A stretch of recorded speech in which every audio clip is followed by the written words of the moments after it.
My mom kicked me out at 16 to raise her new kids. Now that I'm rich, she demands I pay for their college, but what happened on my porch changed it all.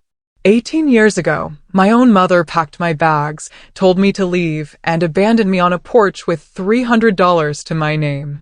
Now, after nearly 2 decades of absolute silence, she's back, with her hand out, demanding I pay for her other children's college education. The woman who chose her new family over me now expects me to fund their entire future. What would you do if the parent who shattered your world suddenly had the audacity to demand your hard-earned money? Pause, slightly softer, more conversational tone. Hey everyone, I'm Bella Mitchell, and if you've ever had to rebuild your life from scratch, this story is for you. Hit that like and subscribe button, and let me know where you're watching from in the comments below. Trust me, you're not going to believe this one. Slight transition, reflective tone. My childhood, for a brief, beautiful period, felt perfectly normal. For the first 5 years of my life, it was just mom and me, tucked away in a small 2-bedroom apartment on the outskirts of Boston. My father, Trevor, had walked out when I was 5, leaving nothing but a half-empty closet and a trail of sporadic birthday cards that, eventually, just stopped coming. Despite our constant financial tightrope walk, Mom, Pamela, and I were a true team. She worked 2 jobs, morning, noon, and night, just to keep a roof over our heads. I learned to be self-sufficient early, a small shadow in the kitchen, making dinner for her when she'd finally drag herself home, bone-tired, from her shift at the department store, straight into her evening waitressing gig. Weekends were sacred, a precious respite. We'd curl up with discount movies and microwave popcorn, building elaborate pillow forts in our tiny living room. Those simple, shared moments felt absolutely magical. I thought nothing could ever break that bond. Then I turned 12. Everything changed. Mom met Gerald Wilson at the restaurant where she worked. He was a regular, a mid-level manager at some insurance company, and he always requested her section. Within just 3 months, Gerald wasn't just a regular customer, he was a fixture in our lives. Around Mom, he was charming, smooth, all flowers and reservations at fancy restaurants. But when Mom wasn't looking, I'd catch something in his eyes when he looked at me. Something cold, calculating. I'll never forget the first time he dropped one of his veiled comments. Mom was in the kitchen, and he just leaned over, a smirk playing on his lips. "You're quite the expense for your mother, you know," he said, his voice deceptively casual. "She could have had such a different life without having to support you all these years." My stomach nodded. I felt sick. When I tried to tell Mom about it later, she just laughed it off, waving her hand. "Oh, Gerald's just joking, honey. He has a dry sense of humor." But I knew even then it wasn't a joke. Gerald had 2 children from a previous marriage, Hayden and Madison, 10 and 8 at the time. They started visiting every other weekend, and suddenly, our small apartment wasn't just ours anymore. Madison would brazenly go through my things without asking. Hayden, older and more direct, made it crystal clear I wasn't welcome when they were around. "Dad says this is going to be our place soon anyway," he'd inform me as he helped himself to my favorite cereal. The wedding happened fast, a small, whirlwind ceremony when I was 13. I was a bridesmaid, squeezed into an ill-fitting dress that Gerald's mother had picked out.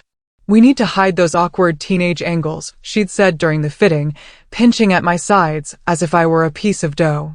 Within a month, we moved into Gerald's 4-bedroom house, a suburban fortress with manicured lawns and HOA regulations.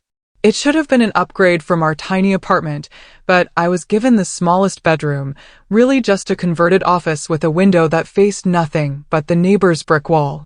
Hayden and Madison, on the other hand, each got rooms twice the size of mine. Gerald explained, without a hint of irony, they're only here part-time, so they need special spaces to feel at home.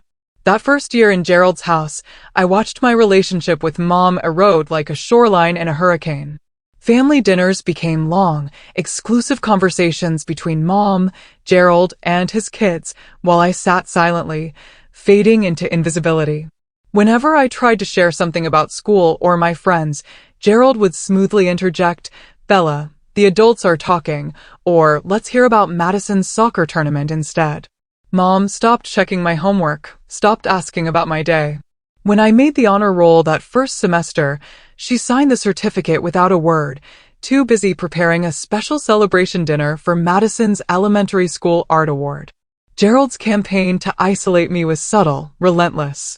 He'd forget to tell me about family outings until they were literally walking out the door.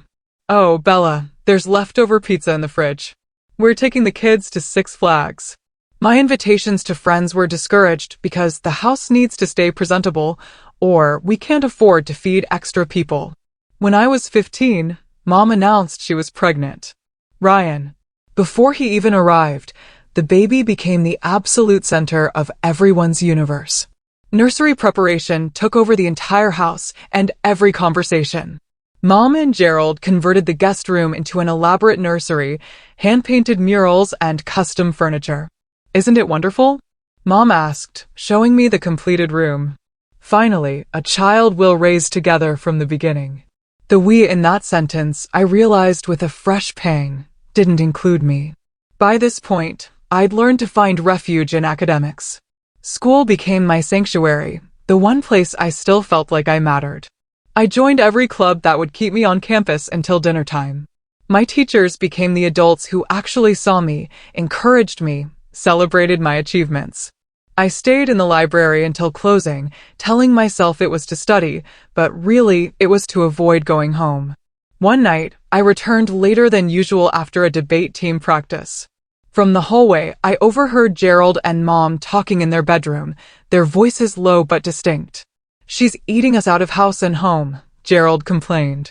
"Teenagers are expensive, and with the baby coming, we need to think about our priorities." I froze, my heart pounding. I waited. I waited for Mom to defend me, to remind him that I was her daughter, her priority too.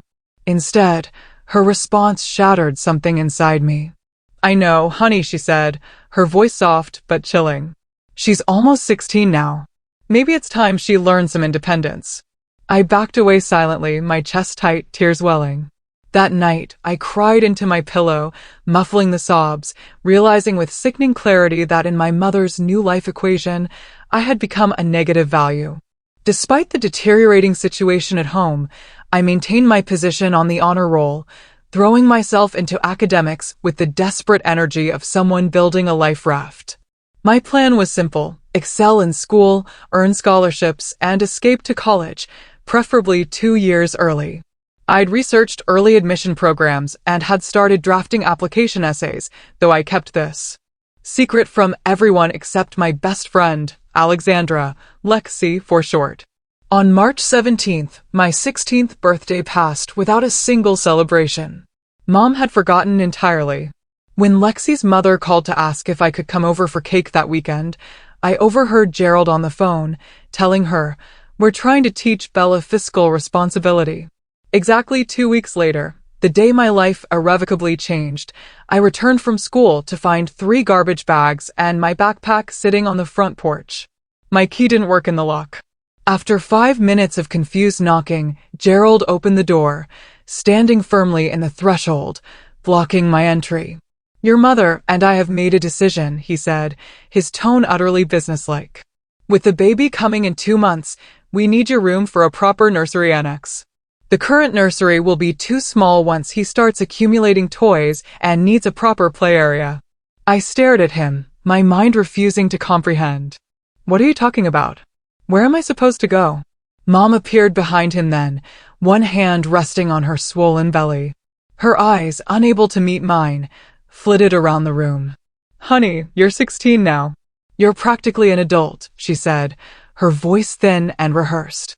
"Many kids your age are already working and living independently. Gerald and I need to focus on the little ones now." The weight of what was happening crashed over me in sickening waves. They were throwing me out. My own mother was evicting me to make room for her new family. "You can't be serious," I whispered, my voice barely audible. "Mom, where am I supposed to live? How am I supposed to finish school?" Gerald cleared his throat, annoyingly composed. "We've prepared for this transition." He held out a crisp white envelope. "There's $300 cashier. That should be enough for a deposit on a room rental. Your school counselor can help you with the logistics of continuing your education. My hands shook as I took the envelope. $300. The price of discarding a daughter. We've already contacted your father, Mom added, still avoiding my gaze. He said he's not in a position to help right now. Of course he wasn't. The man had been absent for 11 years. What about Grandma Louise? I asked, desperation rising. My maternal grandmother lived 3 hours away in a small one-bedroom apartment. She's too elderly to take on a teenager, Gerald answered for my mother, cutting her off. Besides, this is an opportunity for you to grow up. You're always talking about independence. I wasn't. I had never once expressed a desire to live on my own at 16. That was their narrative, constructed to alleviate their guilt. Rain began to sprinkle down, dotting the garbage bags that contained my entire life. The symbolism wasn't lost on me. Can I at least come in and use the bathroom? Call someone. My voice had diminished to a near whisper. Gerald checked his watch. Make it quick. We have a birthing class at 7. Inside, the house already showed signs of my erasure. The few photos that had included me were gone from the hallway wall. My bedroom door stood open, revealing a half-dismantled space. Madison was sitting on my stripped mattress, sorting through a box of my desk items. Oh, you're still here? She asked, not even looking up. Dad said I could have your desk lamp for my room. I didn't respond, locking myself in the bathroom instead. With trembling fingers, I texted Lexi. Emergency. They're kicking me out. Can you come get me? Her response was immediate. OMG. Staying with friend or picking up now? Now, please. I'm on the porch. Bring your mom if possible. I splashed cold water on my face, staring at my reflection. I wouldn't cry. Not here. Not where they could see me break. When I emerged, Mom was alone in the hallway. Bella, she began, her voice still thin. I know this seems harsh, but you'll understand when you're older. When you have your own children, you'll realize sometimes hard choices have to be made for the family. I am your family, I said quietly, the words aching. She looked away. You know what I mean. I didn't. Outside, I sat on the porch steps beside my bagged belongings, watching the street for Lexi's car. Gerald came out once to hand me my birth certificate and social security card. Your mother thought you might need these, he said, as if conferring a great kindness. 20 minutes later, Lexi arrived with her mother, Maria, their faces tight with concern and absolute fury. Maria Peterson had always been kind to me, but I'd never seen her as furious as she was when she stepped onto that porch, taking in the scene. Where is your mother? She demanded. Inside, I whispered. Please, can we just go? I don't want to make a scene. Maria looked torn but respected my wishes. She and Lexi helped load my bags into their SUV. As we pulled away, I looked back at the house where I'd spent the last 3 years. Mom stood at the living room window, one hand resting on her belly, the other lifting slightly in what might have been a wave. I turned away. That night, after a tearful explanation to Lexi's parents, I was set up in their guest room. Charles, Lexi's father and a family attorney, was already talking about filing for emancipation. What they've done is abandonment, plain and simple, he fumed. We could fight this, Bella. But I was too numb to think about legal battles. I just needed to survive. After everyone had gone to bed, I made one last, desperate attempt to reach my mother. I called her cell phone, listening to it ring until voicemail picked up. I couldn't bring myself to leave a message. A text came through as I was setting the phone down. This is for the best. You'll understand when you're older. Love, Mom. That was the last communication I would have with her for nearly 2 decades. In Lexi's darkened bedroom, where I'd retreated after finding the guest room too unfamiliar, I finally allowed myself to cry. Silent, body-racking sobs that left me hollow. Lexi wordlessly handed me tissues and kept a gentle hand on my back until I fell into an exhausted sleep. The next morning, I woke with swollen eyes and a strange, cold sense of clarity. In the kitchen, Maria was making pancakes, treating me with the careful consideration one might show a wounded animal. We'll figure this out, sweetheart, she promised. I nodded, a new resolve hardening within me. I will never need them again, I said, more to myself than to anyone else. It was both a promise and a prophecy. The Peterson family became my absolute lifeline. Charles helped me file for legal emancipation, a process that took 3 grueling months of paperwork, court appearances, and humiliating interviews where I had to repeatedly explain why my own mother had discarded me. Pamela didn't contest the petition.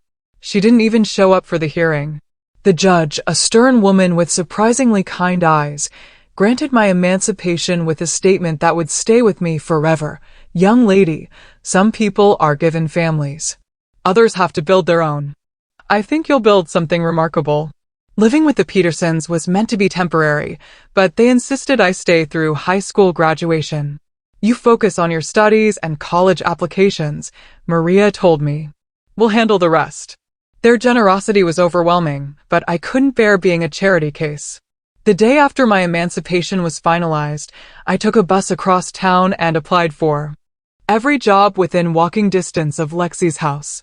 By the end of the week, I had secured 2 positions, morning shifts at Cornerstone Coffee Shop and weekend hours at Riverside Bookstore. Between the 2, I could work 30 hours weekly while miraculously maintaining my class schedule. You don't need to do this, Charles argued when I showed him my new work schedule. I need to know I can stand on my own, I insisted. My routine became punishing. Up at 4:30 a.m. for the 5 a.m. opening shift at the coffee shop, then directly to school by 8 a.m.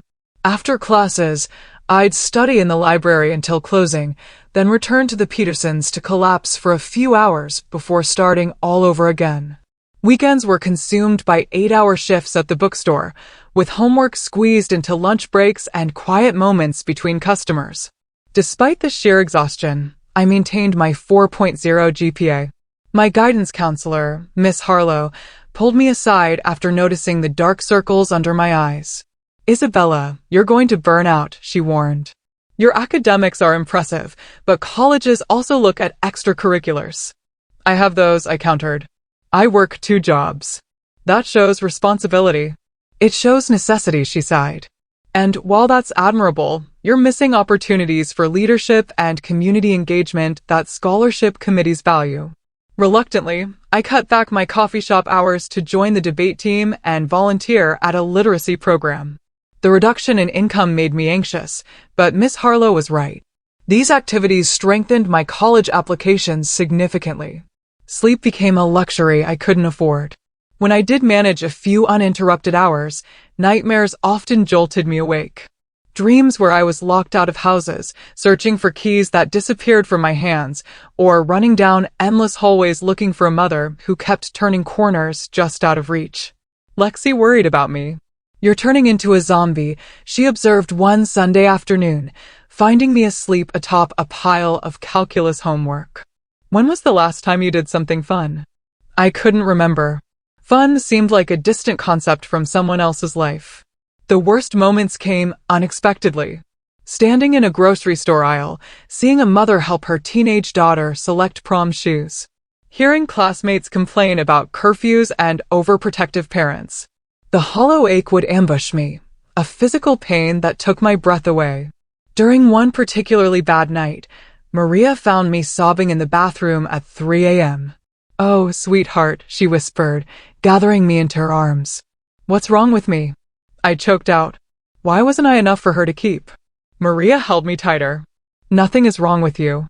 The failure here is not yours. Graduation day arrived with a bittersweet edge. The Petersons cheered loudly as I walked across the stage as valedictorian. I scanned the audience reflexively, some stubborn, foolish part of me still hoping to see my mother's face. She wasn't there. My speech centered on resilience and self-creation, careful words that revealed nothing of my personal circumstances, while speaking directly to my experience. Sometimes the path we expected to walk is suddenly blocked, I told my classmates. In those moments, we discover we are the map makers of our own journey. The real triumph came a week later. A full scholarship to State University, covering tuition, books, and housing. I had applied to 17 schools and received offers from 12. But State's computer science program and comprehensive financial package made the decision simple. That summer, I worked 3 jobs, adding evening shifts at a local restaurant to my existing positions. Every dollar went into savings for expenses the scholarship wouldn't cover: winter clothes, a laptop, transportation. The Petersons offered to help, but I gently declined. I needed to know I could do this on my own. The night before leaving for college, I allowed myself a moment of weakness. Using Lexi's computer, I searched for my mother on social media. There she was, smiling in family photos with Gerald, Hayden, Madison, and Ryan, now a toddler with my mother's eyes. They looked happy, unburdened. In one Christmas photo, they posed in matching sweaters in front of a lavishly decorated tree.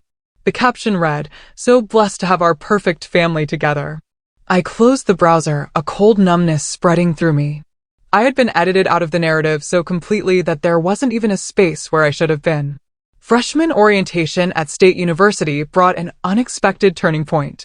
During the department welcome session, Professor Diana Hayes singled me out after seeing my placement test scores. "You tested out of our first 2 programming courses," she noted, reviewing my file. "That's unusual for someone without formal training." "I taught myself coding during high school," I explained. "It helped pay the bills, building websites for local businesses." Something in my phrasing caught her attention. She studied me more carefully. "Come by my office this week. I run a mentorship program for promising students, particularly those who've had to overcome significant obstacles." Diana became more than a professor. She became the first adult to see potential in me rather than damage. Under her guidance, I navigated the complex world of higher education while aggressively developing my technical skills. My living situation was less ideal. The scholarship covered basic dormitory housing, but I opted for a cheaper off-campus apartment shared with 3 other students to save money. Our unit was tiny, with peeling linoleum and unreliable heating, but the rent fit my budget. Dinner often consisted of ramen noodles enhanced with whatever vegetables were on sale. My clothes came from thrift stores, carefully selected to look professional enough for the internships Diana encouraged me to pursue. Relationships remained my blind spot. When classmates invited me to parties or study groups, I found reasons to decline. Getting close to people meant risking rejection. A few determined souls, like my roommate Melissa, broke through my defenses, but I kept even these friendships at a careful distance. Romance was even more complicated. During sophomore year, a teaching assistant named Tyler Bennett asked me out after a study session. Handsome and kind, he persisted through my initial rejections until I finally agreed to coffee. 3 dates in, when he casually mentioned visiting his parents for Thanksgiving, I panicked. "What's wrong?" he asked, seeing my expression. "Nothing," I lied. "I just don't do family stuff." He looked confused. "Everyone does family stuff." "I don't have a family," I stated flatly. Tyler reached for my hand. "You could tell me about it, but I couldn't." The words lodged in my throat, and I made an excuse to leave early. I ghosted him afterward, ignoring his concerned texts until they stopped coming. It was easier than explaining, easier than being vulnerable. Holidays became a particular challenge. Lexi always invited me to join her family, but watching their warm interactions only highlighted what I was missing.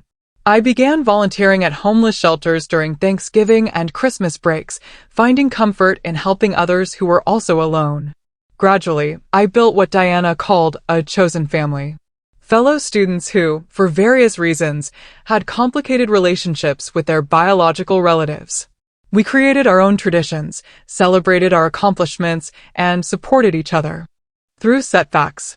It wasn't the family I was born into, but it was the one that helped me survive. My junior year marked another turning point. Professor Diana Hayes recommended me for a competitive summer internship at TechFusion, a mid-sized software company specializing in educational platforms. The selection process was brutal. 5 rounds of interviews and a coding challenge that kept me awake for 48 hours straight. When the acceptance email arrived, I stared at my ancient laptop screen in disbelief. "They're paying you how much?" my roommate gasped when I shared the internship details. The summer stipend was more money than I'd ever seen at once, enough to replace my struggling laptop and still have savings left over. More importantly, it was validation that my skills had genuine market value. At TechFusion, I thrived in the fast-paced environment. My supervisor, impressed by my work ethic, assigned me increasingly complex projects. By the end of summer, I had contributed to a major feature release that earned mentions in industry publications. The company offered me a part-time position during my senior year, with a full-time role waiting after graduation. I graduated summa cum laude, with Diana beaming proudly in the audience alongside the Petersons. TechFusion's offer was generous for an entry-level position, but I negotiated for more, a skill Diana had specifically coached me on. Women, especially those without family safety nets, need to advocate fiercely for their worth, she'd advised. My early professional years passed in a blur of 60-hour work weeks, industry conferences, and night classes for my master's degree. I changed companies twice, each move bringing significant salary increases and broader responsibilities. Living frugally remained ingrained in me. Even as my bank account grew, I maintained simple habits, investing most of my income rather than spending it. The seed of mind matrix germinated at a tech conference in Chicago. While presenting a paper on adaptive learning algorithms, I met Cameron Wright, a charismatic business developer with experience in educational startups. During a coffee break, our conversation shifted from polite networking to excited brainstorming.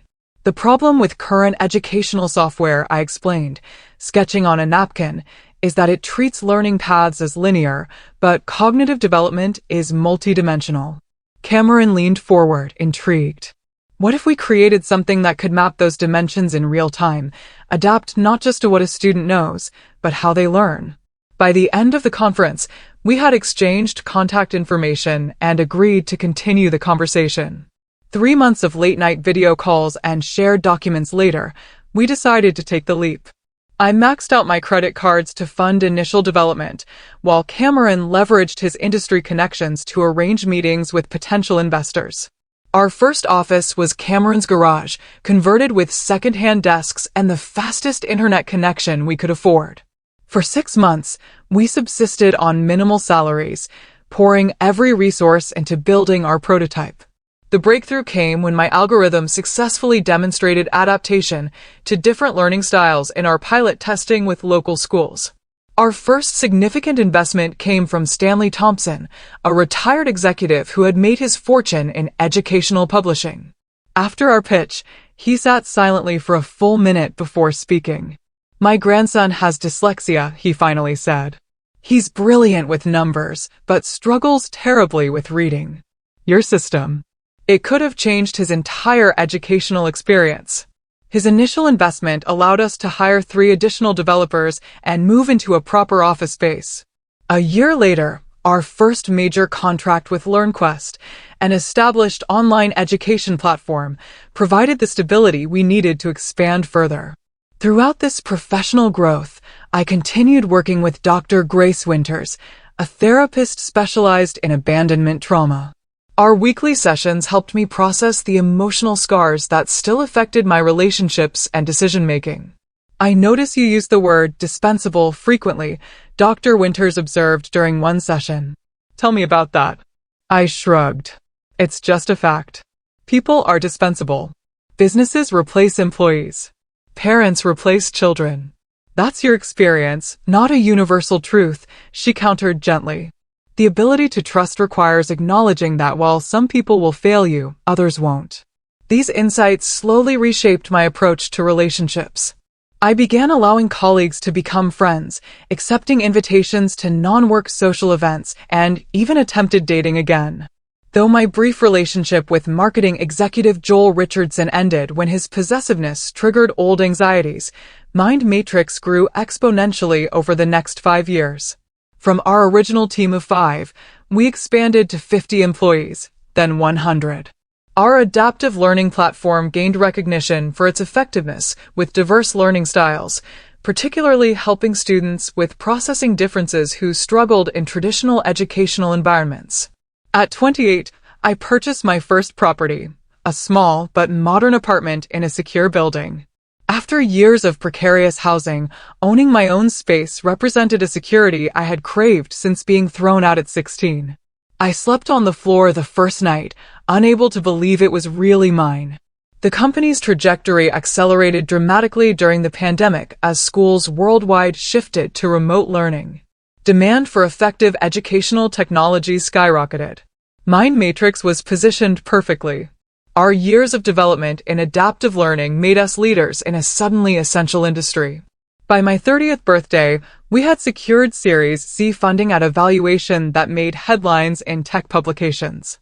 I purchased my dream house, a modernist structure with walls of glass overlooking a protected woodland area. The master bedroom was larger than the entire apartment I'd shared with 3 roommates in college. Sometimes I still woke disoriented, momentarily forgetting that this space belonged to me, that no one could take it away. A Forbes feature story called me Education's Tech Revolutionary, highlighting both Mind Matrix's innovations and my unconventional path. The article mentioned my estrangement from family in a single sentence, respecting my request to keep personal details private. The accompanying photo showed me in my office, surrounded by my leadership team, my chosen family. Through it all, I maintained careful boundaries around my inner circle. Cameron knew most of my history, as did Diana, who had transitioned from mentor to dear friend. The Petersons remained important fixtures in my life, with Lexi's children calling me Auntie Bella. Dr. Winters continued our sessions, now focused less on trauma processing and more on maintaining balance amid success. For 18 years, I had absolutely no contact with my mother or her family. I didn't seek information about them, and they made no attempts to reach me. The complete severance was both a deep wound and a thick callus, painful but ultimately protective. I had built my life without them, brick by determined brick. I assumed they had done the same until that Tuesday morning when my carefully constructed world tilted on its axis with a simple email notification. Sound effect, gentle ding of an email notification. It arrived during my morning routine, coffee at my kitchen island, reviewing overnight reports from our international team. The notification chimed softly, nestled between meeting reminders and industry newsletters. The sender name jolted me like an electric shock, Pamela Wilson. Subject, we need to talk. My coffee cup froze halfway to my lips. The room suddenly seemed too bright, too sharp. My pulse hammered in my ears as my body responded before my mind could process what was happening. Breath shortened. Hands trembled. The clinical part of my brain recognized the symptoms of an anxiety attack even as I was swept into its current. I set the cup down carefully, focusing on the solid surface beneath my palms. One breath, another, the grounding techniques Dr. Winters had taught me. When my vision cleared, I stared at the notification, half expecting it to disappear like a hallucination. It remained. After 18 years of silence. What could possibly warrant communication now? I didn't open the email immediately. Instead, I called Dr. Winters' office and left a message requesting an emergency session. Then I texted Cameron to reschedule our morning strategy meeting, citing a personal matter. He responded immediately. Unusual for him before 7 a.m. Everything okay? Need backup? Not sure yet. We'll explain later. For hours, I orbited around the unopened email like it was a black hole, simultaneously drawn toward and repelled by its gravity. Finally, after my virtual session with Dr. Winters, I felt stable enough to look. The message was brief. Isabella, I've been following your success with pride. We need to discuss some family matters in person. I'm in town for the week, staying at the Westlake Hotel. Let me know when we can meet. Mom. No acknowledgement of our estrangement, just pride in the success she had no part in creating, and a presumptuous request for my time. The casual signature, Mom, felt like an unearned intimacy. Dr. Winters had advised setting clear boundaries for any potential meeting, neutral territory, somewhere public but private enough for conversation, and bring support if you need it. After 3 drafts, I sent a response agreeing to meet at L'Elegance Cafe, an upscale establishment known for its discreet seating and professional clientele. I chose Friday morning, giving myself 2 days to prepare emotionally while not allowing too much time for anxiety to build. I didn't offer to meet at her hotel, nor did I suggest bringing anyone else along. The intervening 48 hours passed in a haze of distraction. I reviewed quarterly projections without absorbing the numbers. I nodded through presentations while mentally rehearsing what I might say to the woman who had discarded me. Cameron noticed my preoccupation, but respected my privacy until I was ready to share.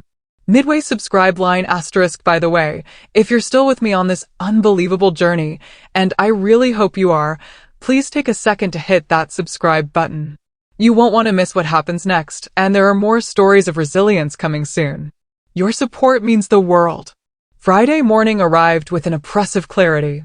I dressed with unusual care, a sleek charcoal suit that had been featured in my Forbes profile, subtle makeup, hair pulled back in a precise bun. Armor, not enhancement. L'Elegance Cafe occupied the ground floor of a restored historical building, its interior a careful balance of old-world elegance and modern minimalism. I arrived 20 minutes early, selecting a corner table that offered privacy without isolation. The maitre d', recognizing me from recent media coverage, maintained professional discretion.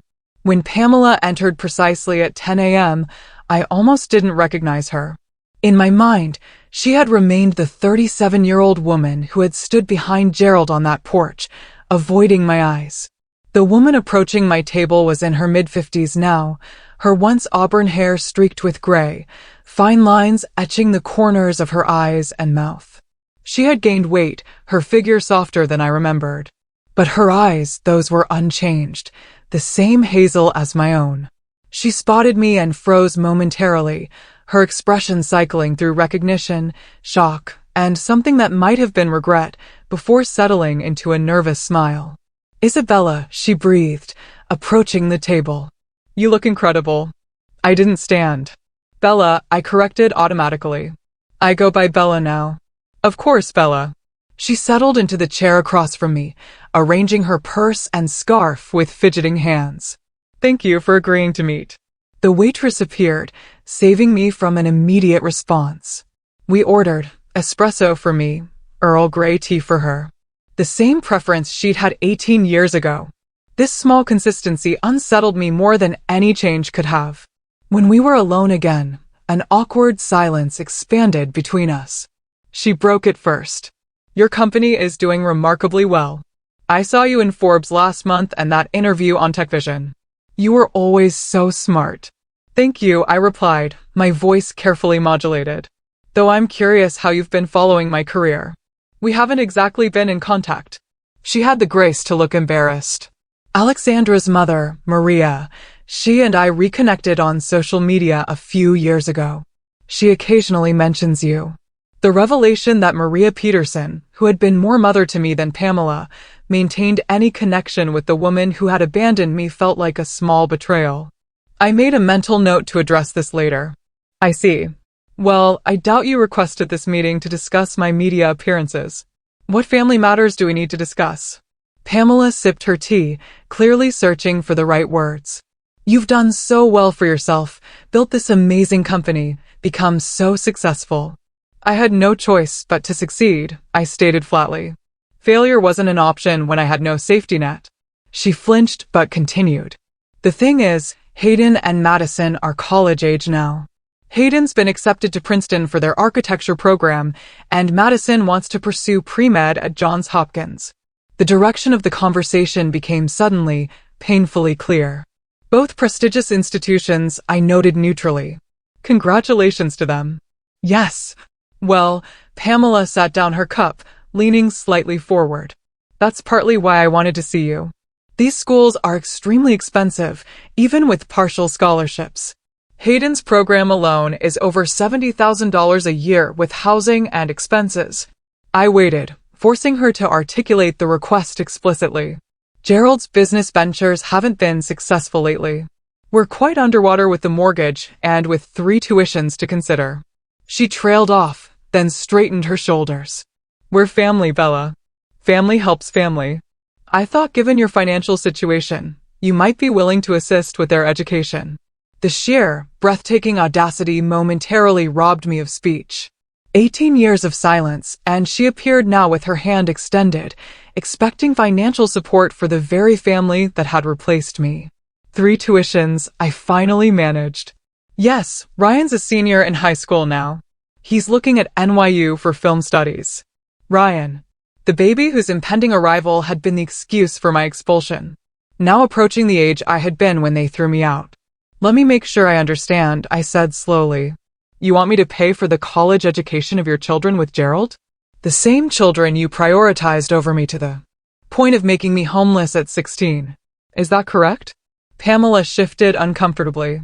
That's the harsh way of putting it. After everything I sacrificed raising you, I cut in, a sharp, bitter laugh escaping me. You abdicated your responsibility. You chose a man over your child. You were practically an adult, she countered, the familiar, twisted justification slipping out. And it worked out for the best, didn't it? Look at what you've accomplished. I succeeded despite what you did, not because of it. The coffee cup trembled slightly in my hand. I set it down carefully, unwilling to show how deeply this conversation was affecting me. Pamela leaned forward, her expression earnest. Bella, the past is the past. Can't we move forward as a family? The kids are so bright, so promising. They shouldn't have to struggle through student loans and minimum wage jobs like I did.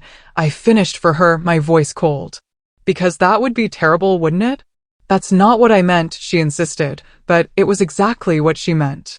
The realization washed over me in a wave of crushing clarity. In her mind, my success had retroactively justified her abandonment.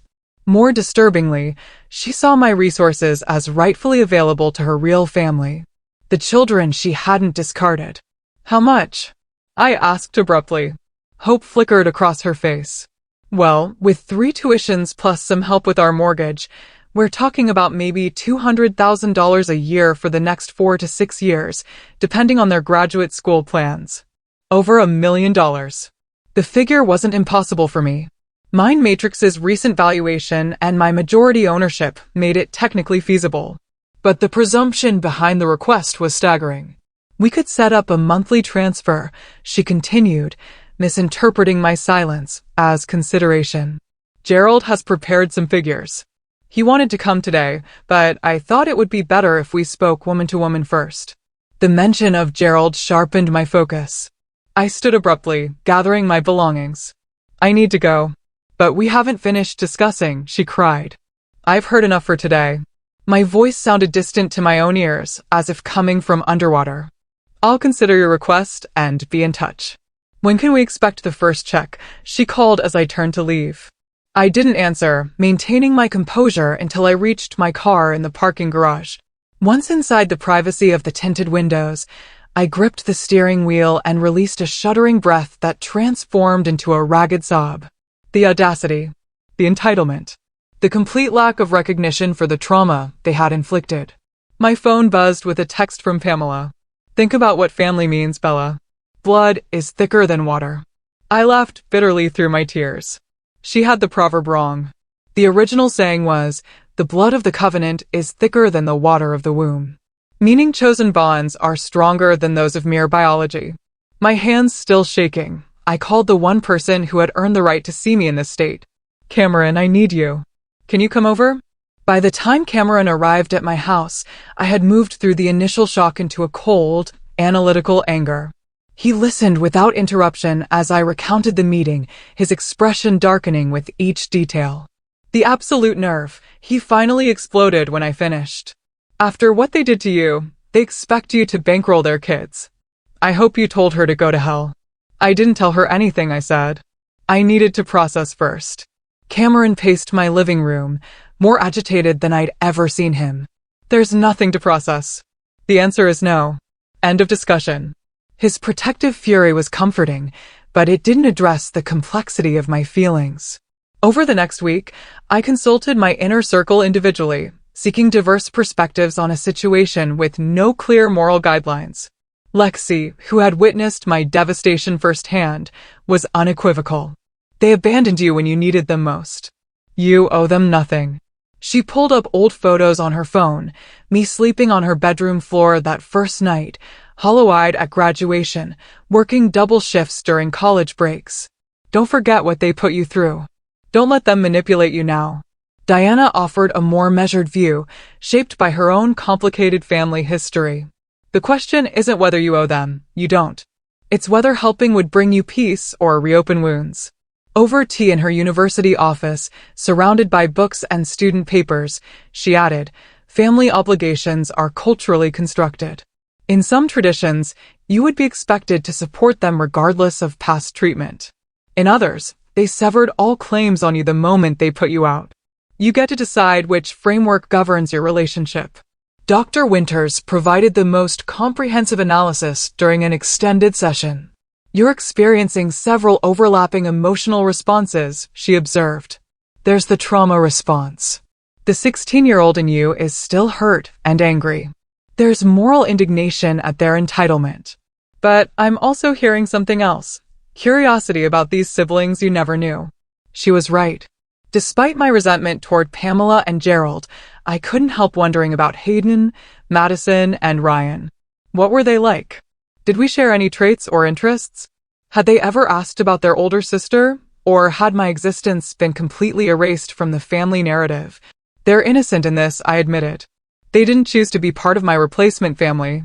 True, Dr. Winters acknowledged, but that doesn't automatically make you responsible for their education.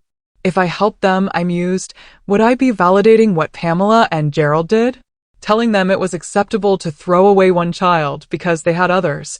That depends on your terms and boundaries, she said. Financial assistance doesn't require emotional submission. Throughout these conversations, Pamela continued her campaign via text and email. The messages escalated from gentle reminders to increasingly desperate appeals. Hayden needs to confirm his housing selection by next week. Madison's deposit is due on the 15th. Gerald says we might need to take out a second mortgage if we can't get help soon. Each message irritated me further, particularly the invocation of Gerald as some authority whose concerns should motivate me. Curiosity drove me to research my half-siblings online. Hayden's Instagram showed a lanky young man with architectural models and soccer trophies. Madison's profile featured pre-med volunteering and sorority events. Ryan, still in high school, posted amateur film projects and photography. They seemed talented, hardworking, normal young adults raised in comfortable suburban privilege. Their profiles also revealed glimpses of a family life I had been excluded from: holiday gatherings, graduation celebrations, beach vacations. One photo particularly struck me: Pamela's 50th birthday party with a banner reading "World's Best Mom" hanging in the background. The casual cruelty of that declaration, knowing what she had done to her firstborn, took my breath away. Insomnia became my nightly companion as I wrestled with the decision. During one particularly restless night, I remembered a similar crossroads years earlier, when I received my first significant bonus at Tech Fusion. The amount had been enough to pay off my student loans and still have a comfortable cushion left over. That night, I had driven past Pamela and Gerald's house, parking a block away to stare at the warmly lit windows. I had fantasized about walking up to the door, showing them the check, proving I had succeeded despite their abandonment. In the end, I had driven away without approaching. My success wasn't about them. I wouldn't give them that power. Now, with much more substantial resources at my disposal, I faced a more complex version of the same question. What did I owe this family that had rejected me? What did I owe myself? The decision crystallized one morning at 3 a.m. after another text from Pamela. Gerald says, "If you really loved family, you'd help without all this hesitation." Something snapped. I grabbed my keys and drove through the empty pre-dawn streets to my old neighborhood. The houses looked smaller than I remembered. The once impressive lawns more ordinary. I parked across from my former home, still owned by Pamela and Gerald, according to property records I had checked. The house stood dark and quiet.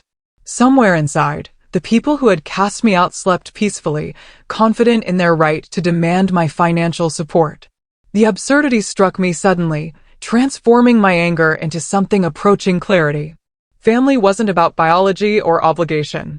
It was about choice, daily choices to support, protect, and value one another. Pamela had made her choice 18 years ago. Now, I would make mine. I called Dr. Winters from my car despite the early hour. When her sleepy voice answered, I spoke with newfound certainty. I know what I need to do. For me. I selected the observatory for our meeting, an upscale restaurant on the 30th floor of the Pinnacle building downtown. The wall-to-wall windows offered panoramic city views, the kind of vista that reminded one of perspective. I arrived 30 minutes early, requesting a corner table that provided both privacy and a position of power. The maitre d', recognizing me from local business publications, accommodated without question. Dressed in a tailored navy suit that projected confidence and control, I reviewed the documents my legal team had prepared. Everything was in order. I was ready. Pamela arrived first, 5 minutes before our scheduled time. She had made an effort with her appearance, hair freshly colored, makeup carefully applied, wearing what appeared to be a new dress. Her eyes widened appreciatively at the restaurant's elegance. "This is lovely," she commented, taking the seat across from me. "Thank you for arranging it." "I thought Gerald would be joining us," I replied, noting his absence. "He's parking the car. He should be up momentarily." Right on cue, Gerald appeared, guided by the host to our table. At 62, he had aged considerably, heavier, balder, with jowls that hadn't been present in my memory. He still carried himself with the same self-importance, nodding curtly as he took his seat. "Isabella," he greeted, not bothering with warmth. "I'm glad you finally agreed to discuss the financial arrangements. We've brought some information about the tuition payment schedules. No acknowledgement of our history, just straight to the money." His directness actually simplified things.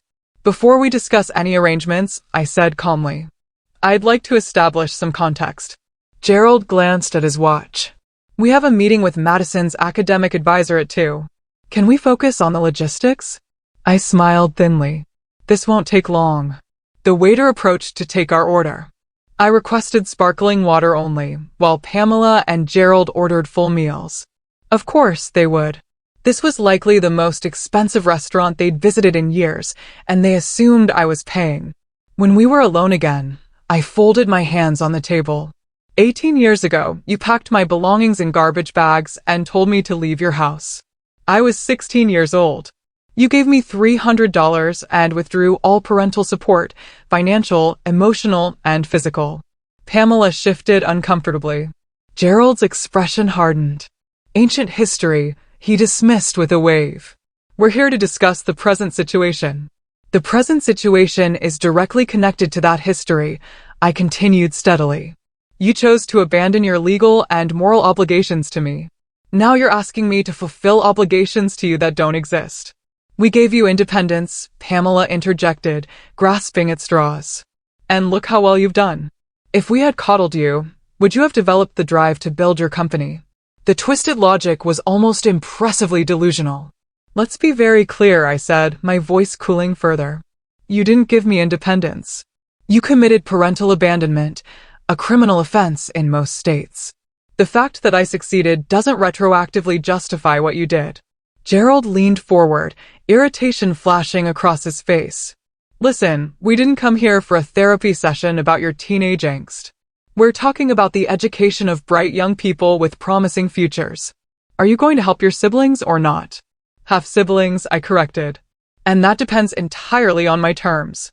I removed a folder from my briefcase and placed it on the table. I've had my legal team prepare some documents. Gerald reached for the folder eagerly, assuming it contained check information. His expression darkened as he scanned the first page. What is this? An educational trust. Yes. I'm willing to establish a trust to fund Hayden, Madison, and Ryan's undergraduate education under specific conditions. Pamela's eyes lit up. That's wonderful. We knew the conditions, I continued, cutting her off, are non-negotiable. First, I will control the trust. Payments will be made directly to the educational institutions, not to you or the students. Second, living expenses will be covered through a meal card and housing system with a modest monthly stipend for personal expenses. Third, and this is crucial, the siblings will meet with me personally at least once per quarter. Gerald's face flushed with anger. Absolutely not. We don't need your conditions or your control. We just need the money. That's all you've ever needed from me, isn't it? I observed, my voice flat. When I was an inconvenient teenager, you needed my room. Now you need my money. But you don't get to dictate terms this time. This is ridiculous, he sputtered. You think because you've made some money, you can control our family? That you can buy access to our children? Your children? I raised an eyebrow. Interesting choice of words. Tell me, do Hayden, Madison, and Ryan know about me? The silence that followed answered more clearly than words could have. They don't know they have a half-sister, do they? I pressed. Pamela looked down at her hands. We never found the right time to tell them. The revelation shouldn't have shocked me, but it did. They hadn't just removed me from their home, they had erased me from their family narrative entirely. So, for 18 years, you've pretended I don't exist, I said quietly. And now you want me to silently fund their education while continuing to be your family's ghost. It would be confusing for them now, Gerald argued. They don't need to know about ancient family complications. I'm not a complication. I'm your wife's daughter. I turned to Pamela. Their half-sister. What difference does it make? Gerald demanded. They've grown up without you. They don't need you in their lives now. Then they don't need my money either. I closed the folder. My final condition is non-negotiable. If you want my financial support, you will tell your children the truth about me and about what you did. All of it. Before any money changes hands. Gerald stood abruptly, his chair scraping loudly against the floor. This is extortion. You're holding money over our heads to force your way into our family. No, I corrected calmly. I'm establishing boundaries around how I'm willing to help. You're free to decline. Come on, Pamela, he ordered. We're leaving. We'll figure out the tuition another way. Pamela hesitated, looking between her husband and me. Gerald, maybe we should consider, now, Pamela. His tone left no room for argument as he stormed toward the elevator. Pamela lingered, conflict evident in her expression. He'll calm down, she said quietly. We do need the help. Maybe we can work something out. My terms won't change, I replied. And they apply to you as much as to him. I won't be your secret shame anymore, Pamela. Either I exist as part of this family's history, or I don't exist to you at all, including financially. She bit her lip. It's complicated, Bella. We've built a certain narrative over the years. Yes, a fictional one. The kids have always believed our family is perfect. No family is perfect, I countered, especially not one built on erasing a child. Pamela glanced toward the elevator, where Gerald was impatiently holding the door. I need to go. I'll talk to him. Try to make him understand. Do what you need to do, I said. My offer stands as stated. After she left, I remained at the table, watching the city sprawl below. The confrontation had gone almost exactly as I'd anticipated, yet I felt strangely hollow. The righteous anger that had carried me through the meeting ebbed, leaving quiet certainty in its wake. 3 days passed without contact. Then a text from an unknown number. Is it true? Are you really our sister? This is Madison Wilson. The message was followed by another. Mom finally told us everything. I have so many questions. Can we meet? I stared at the phone, emotions turning. They knew. Pamela had actually told them the truth, or at least some version of it. This was uncharted territory. After careful consideration, I agreed to meet Madison at a quiet cafe near her campus. She arrived looking nervous, a younger version of Pamela with Gerald's chin and height. She hesitated before sitting across from me. I don't even know what to call you, she admitted. Mom always said she only had 3 children. Bella's fine, I offered. Why didn't you ever try to contact us? The question held no accusation, just genuine curiosity. I was explicitly unwelcome, I explained carefully. And later, I assumed you didn't know I existed. We didn't. Madison twisted her napkin anxiously. Mom told us yesterday. Dad was furious. They had this huge fight. Hayden still isn't speaking to either of them. I'm sorry you're caught in the middle of this. She shook her head. Don't apologize. What they did to you was. I can't even imagine throwing out your own child. Who does that? The validation from this young woman, this stranger who shared my blood, was unexpectedly powerful. Over the next month, I met each sibling individually. Hayden was angry and defensive at first, fiercely loyal to the parents he had always known as devoted. His hostility softened only after seeing photographs Lexi had preserved from our teenage years, tangible evidence of the girl who had been discarded. Ryan, the youngest, approached our meeting with a filmmaker's curiosity. It's like discovering a missing chapter in our family story, he observed. One that completely changes the plot. I established the educational trust as promised, with quarterly meetings as a condition for continued support. I maintained firm boundaries with Pamela and Gerald, civil interaction during necessary communications about the trust, but no personal relationship. Pamela continued attempting to bridge the gap, sending birthday cards and holiday invitations. I politely declined.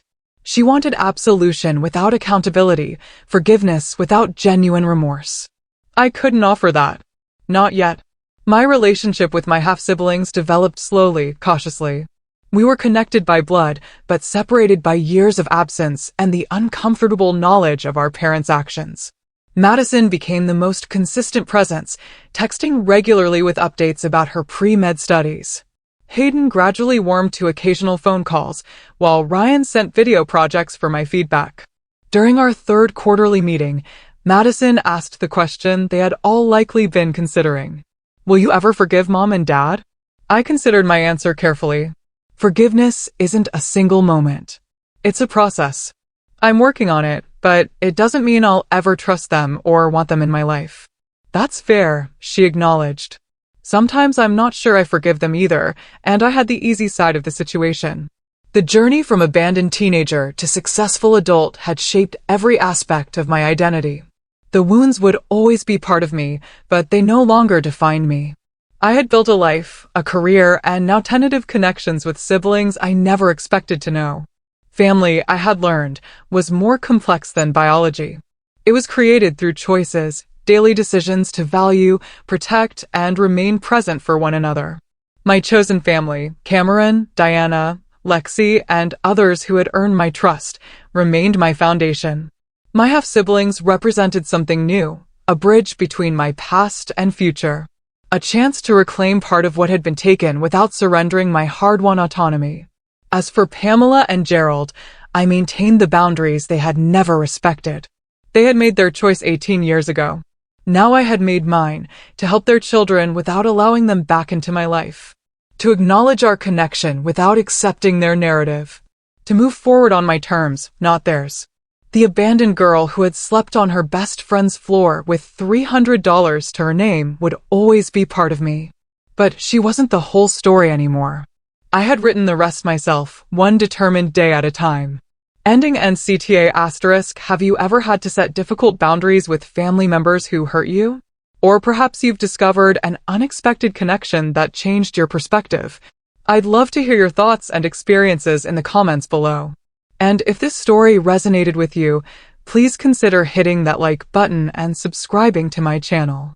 I share new stories about resilience and self-determination every week.